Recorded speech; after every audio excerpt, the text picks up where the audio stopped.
سیرت الرسول لکھی ہے اور ساتھ خلفائے راشدین کی بھی لکھی ہے انہوں نے، مختصر سی خلافت راشدہ کے اوپر۔ مولا علی والا چیپٹر ان کا سٹارٹ ہوتا ہے جی پیج نمبر 781، حضرت علی ابن ابی طالب کی خلافت۔ 782 پیج پہ یہ پہلا ریفرنس میں پڑھ رہا ہوں ورڈ بائی ورڈ، اہل حدیث سے معذرت کے ساتھ۔ حضرت معاویہ رضی اللہ تعالیٰ عنہ نے اہل شام سمیت حضرت علی رضی اللہ تعالیٰ عنہ کی بیعت نہیں کی، پھر ان کی صرف مخالفت ہی نہیں کی بلکہ ان پر قتل عثمان میں اعانت یعنی مدد کرنے اور اس پر رضامندی کا الزام بھی دھر دیا، مگر اللہ نے ان کو اس سے بچا لیا۔ میں امیر شام کے بارے میں کوئی کمنٹس نہیں کرتا، یہ جو کر دیے یہ خود ہی کافی ہیں، اور یہ بالکل صحیح بات لکھی ہے انہوں نے۔ اس کے سپورٹ میں گھنٹوں بول سکتا ہوں، نہیں بولوں گا کیونکہ یہ خود اتنے بڑے عالم ہیں کہ ان کو مجھے سرٹیفائی کرنے کی ضرورت نہیں ہے، کوئی اہل حدیث کے امام ہے۔ اچھا جی، دوسرا ریفرنس جنگ جمل کے کانٹیکسٹ میں وہ لکھتے ہیں، اس کے بعد حضرت علی نے حضرت عائشہ کو مدینہ منورہ بھیج دیا، وہ جانے لگی تو لوگ ان کو ودا کرنے کے لیے دور تک ان کے ساتھ گئے۔ یہ ودا لفظ نہیں ہوتا، ودا ہوتا ہے زبر کے ساتھ۔ حضرت علی رضی اللہ تعالیٰ عنہ نے سفر خرچ کا انتظام بھی کیا، اس طرح وہ باحفاظت اور صحیح سلامت گھر پہنچی۔ بعد میں وہ اپنے سفر کو یاد کر کے اس قدر روتی کہ آنسوؤں سے ان کا دوپٹہ بھیگ جایا کرتا اور کہتی کاش میں پیدا ہی نہ ہوئی ہوتی، کاش میں اس واقعے سے 20 سال پہلے ہی مر جاتی۔ اللہ ظاہر قرآن میں حکم ہے نبی کی بیویوں گھروں میں ٹھہری رہو، بے شک، تو وہ اس چیز کو یاد کرتی تھی۔ پھر ہوب کے کتے بھی بھونکے، وہ بھی حدیث ہے جامعہ اس میں مسند احمد میں باقی، اب میں اس میں نہیں بولوں گا، وہ 5B میں آپ پڑھ لیجئے گا، میں اینڈ پہ بتا دوں گا۔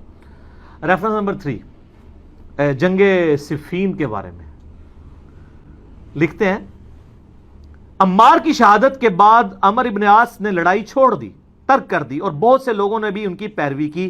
حضرت معاویہ رضی اللہ تعالیٰ نے ان سے پوچھا آپ نے لڑائی کیوں ترک کی ہے؟ انہوں نے کہا ہم نے عمار کو قتل کر دیا ہے، اور میں نے حضرت صلی اللہ علیہ وآلہ وسلم سے سنا ہے کہ آپ علیہ السلام فرمایا کرتے تھے کہ عمار کو باغی جماعت قتل کرے گی، معلوم ہوا کہ ہم تو باغی ہیں۔ اس پہ حضرت معاویہ بولے خاموش رہ، واللہ تم اونٹ کی طرح اپنے ہی پیشاب میں پھسلتے ہو، یعنی تم یہ حدیث بھی جانتے ہو جیسے اونٹ پیشاب کر کے بیٹھ جاتا ہے، تو کام تو تم نے خود ڈالا ہے میرے ساتھ مل کے، اور اب اپنی غلطی خود ہائی لائٹ کر رہے ہو۔ کیا ہم نے ان کو قتل کیا ہے؟ ان کو تو علی رضی اللہ تعالیٰ ان کے ساتھیوں نے قتل کیا ہے جنہوں نے ان کو ہمارے درمیان لا پھینکا، ہم تو اپنے بچاؤ کے لیے لڑ رہے تھے جس میں وہ قتل ہو گئے۔ ان کا حضرت عمار جو لڑنے آئے تھے حضرت علی کے ساتھ نہ آتے تو نہ قتل ہوتے، یہ اسی طریقے سے ہے کہ نہ آپ روڈ پہ چڑھتے نہ ایکسیڈنٹ ہوتا نہ قتل ہوتے۔ اچھا آگے سنیں، حضرت علی رضی اللہ تعالیٰ کو جب حضرت معاویہ کی اس بات کی خبر ہوئی تو انہوں نے کہا اگر میں نے ان کو قتل کیا ہے یعنی حضرت عمار کو، تو پھر اپنے چچا حضرت حمزہ کو حضرت نے قتل کیا ہے جنہوں نے ان کو کفار کے مقابلے میں بھیجا تھا۔ اے پھکی دیتی اینٹی وینم الزامی جواب کہ اگر حضرت حمزہ حضور کی طرح لڑتے ہوئے مارے گئے ہیں تو کیا حضور نے قتل کروایا ہے؟ کبھی کافروں کے مقابلے پہ بھیجا؟ اگر عمار کو میں نے تیرے مقابلے پہ بھیجا ہے امیر شام کے مقابلے پہ تو مجھے تم قتل ٹھہرا، یعنی وہ اینٹی وینم والا جواب دیا۔ چوتھا ریفرنس جنگ نہروان خوارج کے خلاف، وہ کہتے ہیں کہ کافی انہوں نے ڈسکشن کی ہے، اس میں لکھتے ہیں ابو سعید خدری کہتے ہیں کہ میں نے رسول اللہ صلی اللہ علیہ وسلم سے سنا تھا خوارج کے بارے میں، وہ جو بخاری مسلم کی حدیث ہے کہ وہ دین سے ایسے نکل جائیں گے جیسے شکار سے تیر اپنے شکار سے نکل جاتا ہے۔ اینڈ پہ وہ کہتے ہیں میں گواہی دیتا ہوں، یہ بھی بخاری مسلم دونوں میں، کہ علی نے ان کو قتل کیا تھا اور میں بھی ان کے ساتھ شامل تھا۔ انہوں نے اس آدمی کو لانے کا حکم دیا جس آدمی کے بارے میں بخاری مسلم میں آتا ہے کہ ان کا سرغنہ وہ ہوگا کہ جس کا ایک بازو کٹا ہوگا اور اس کی جگہ گوشت کا ایک لوتھڑا لٹک رہا ہوگا، تو اس کی لاش 3 دفعہ ڈھونڈی گئی، بخاری مسلم میں آتا ہے نہیں ملی، پھر حضرت علی خود گئے اور لاشوں میں سے نیچے سے نکالی، تو وہاں پھر صحابہ نے نعرہ لگایا کہ حضرت علی حق پہ ہیں، کیونکہ نبی علیہ السلام نے پہلے ہی فرمایا تھا کہ یہ ان کے سرغنہ کی نشانی ہوگی۔ پھر وہ کہتے ہیں کہ صحیح مسلم میں حضرت ابوبکر رضی اللہ تعالیٰ عنہ سے مروی ہے کہ اگر وہ فوج جو خوارج سے لڑے گی اس کے ثواب کو جان لے جو حضرت کی زبانی ان کے لیے مقرر کیا گیا ہے تو وہ مزید عمل کرنے کی ضرورت ہی محسوس نہ کریں اور اسی پر بھروسہ کر لیں۔ یعنی خوارج کے خلاف لڑنا اتنی بڑی نیکی ہے کہ اس کے بعد خارجیوں کے خلاف لڑنے والوں کو اور کوئی نیکی کا کام کرنے کی ضرورت نہیں، جیسے بخاری مسلم میں آتا ہے کہ اہل بدر کی ہر غلطی معاف ہے، اس طرح خوارج کے خلاف جو حضرت علی کے ساتھی تھے ان کے بارے میں مسلم شریف انہوں نے ویسے لکھا ہے حضرت ابوبکر سے مروی ہے، وہ حضرت علی سے ہی مروی ہے، اور اس کے سٹارٹ میں حضرت علی وہ بھی کہتے ہیں کہ مجھے آسمان سے زمین پہ گرا دیا جائے میں یہ برداشت کر لوں گا، لیکن یہ برداشت نہیں کروں گا کہ میں کوئی ایسی بات کروں جو میں نے خود رسول اللہ سے نہ سنی اور میں تمہیں بیان کروں. یعنی حدیث معاملے میں اتنی احتیاط صلی اللہ علیہ وآلہ وسلم.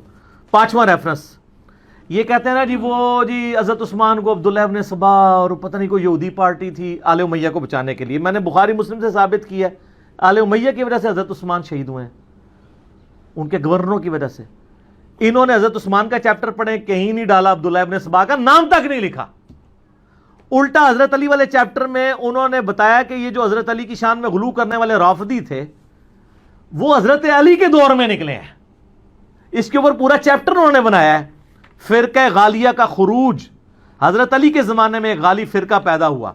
کرتے کرتے نا اینڈ پہ وہ لکھتے ہیں کہ حضرت علی نے اپنے غلام قمبر کو بلایا اور پھر انہوں نے جو ہے نا وہ ان لوگوں کو آگ میں جلا دیا جن لوگوں نے حضرت علی کے لیے الوہیت کلیم کی تھی، جس کی باقیات آج کل یہ نصیری ہیں. ریفرنس نمبر 6 حضرت علی کے بارے میں لکھتے ہیں کہ لباس اور خوراک میں آپ کی سادگی بیان سے باہر ہے.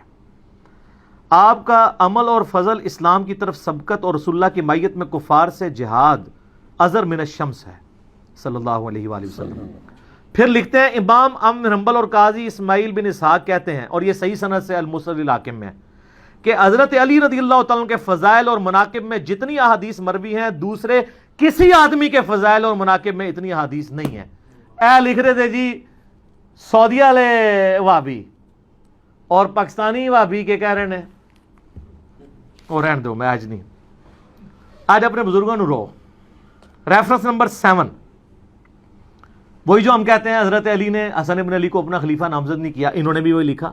کسی نے کہا کیا آپ اپنے بعد آنے والے خلیفہ کو نامزد کریں گے؟ انہوں نے فرمایا نہیں، میں تمہیں اسی طرح چھوڑوں گا جس طرح رسول اللہ صلی اللہ علیہ وسلم تمہیں چھوڑ گئے تھے. بعض نے کہا کہ آپ لوگوں سے حسن کے لیے بیعت لے لیں تو آپ کے انتقال کے بعد ہم آپ کی کمی محسوس نہیں کریں گے. فرمایا میں نہ تمہیں اس کا حکم دیتا ہوں نہ منع کرتا ہوں، یہ تمہارا اپنے چوائس ہے، میں یہ کام نہیں کروں گا. یہ بات ہے سب، خلافت و ملوکیت میں یہ فرق ہے. ریفرنس نمبر 8 سر یہ سب سے کڑوا ہے. بنو امیہ حضرت علی کی تنقیص اور ان کے بارے میں نازیبا الفاظ استعمال کرتے رہے، مگر اس سے علماء کے دل میں ان کی محبت بڑھ گئی اور قدر و منزلت میں اضافہ ہو گیا.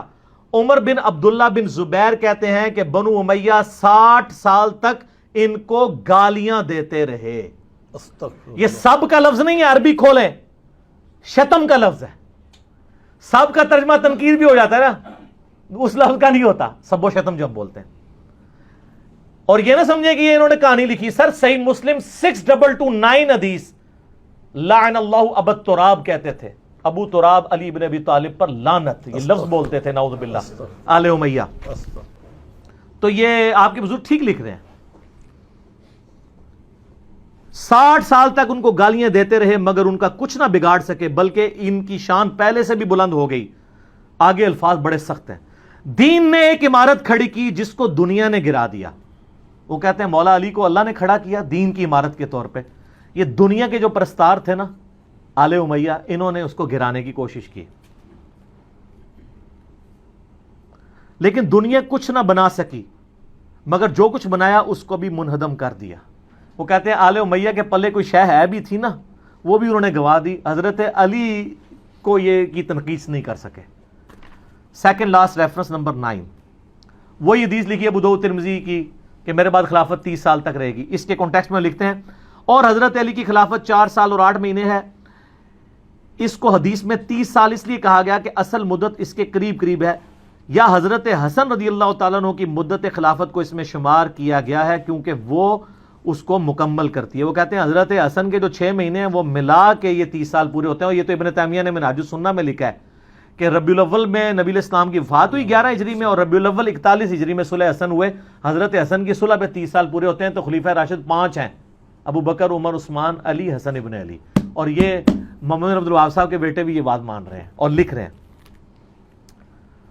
آخری ریفرنس ہے خلافت حسن کے اوپر انہوں نے چیپٹر باندھا ہے، اس کے بعد صلح حسن کے اوپر انہوں نے اس کے اوپر کنکلوڈ کیا ہے. اور حضرت حسن کا خطبہ نقل کیا ہے جو انہوں نے معاویہ سے صلح کے بعد دیا تھا. اس خدا کا شکر ہے جس نے ہمارے ذریعے تمہارے پہلوں کو ہدایت بخشی. یعنی انہوں نے کہا کہ تمہارے باوجداد کو اللہ نے ہم بنو ہاشم کے ذریعے ہدایت دی اور ہمارے ذریعے تمہارے پچھلوں کا خون بند کیا. آج بھی ہم نے ہی قربانی کی ہے اور اپنی مسند چھوڑی ہے, قتل و غارت سے بچایا ہے تمہیں. وہ دوزخ کی آگ سے بچایا تھا اور یہ دنیا کی آگ سے بچا لیا. سب سے بڑی دانائی پرہیزگاری ہے اور سب سے بڑا عجز بدکاری ہے. پھر میرے اور معاویہ کے درمیان جو اختلاف پڑ گیا تھا, قطع نظر اس سے کہ وہ حق پر تھے یا میں حق پر, میں امت محمدیہ صلی اللہ علیہ وآلہ وسلم کی مصلحت اور ان کے خون بند کرنے کے لیے اپنے اس حق سے دستبردار ہو گیا ہوں. اور بخاری میں بھی یہ حدیث ہے, میرا یہ بیٹا سید ہے, اس کی وجہ سے صلح ہوگی. اس میں امپلائڈ ہے کہ سامنے والا ہٹ درمی پہ ہوگا. اس کی وجہ سے صلح ہوگی, اس کی وجہ سے نہیں. یہاں کہتے ہیں جی ان کی وجہ سے صلح ہوئی ہے, نبی اسلام فرما رہے ہیں اس کی وجہ سے ہوگی, یہ اپنی پوسٹ چھوڑے گا. پھر معاویہ رضی اللہ تعالیٰ کی طرف منہ کر کے فرمایا, میں نہیں جانتا کہ یہ تمہارے لیے فتنہ ہے یہ حکومت, یا کچھ مدت کے لیے اس میں تمہارے لیے فائدہ ہے, یعنی دنیا میں کچھ فائدہ اٹھا لو. مجھے نہیں پتا, اللہ نے تمہیں آزمائش میں ڈالا ہے. تو یہ دونوں باتیں ہوئی, آزمائش میں بھی ڈلے اور فتنے کا بھی شکار ہوئے.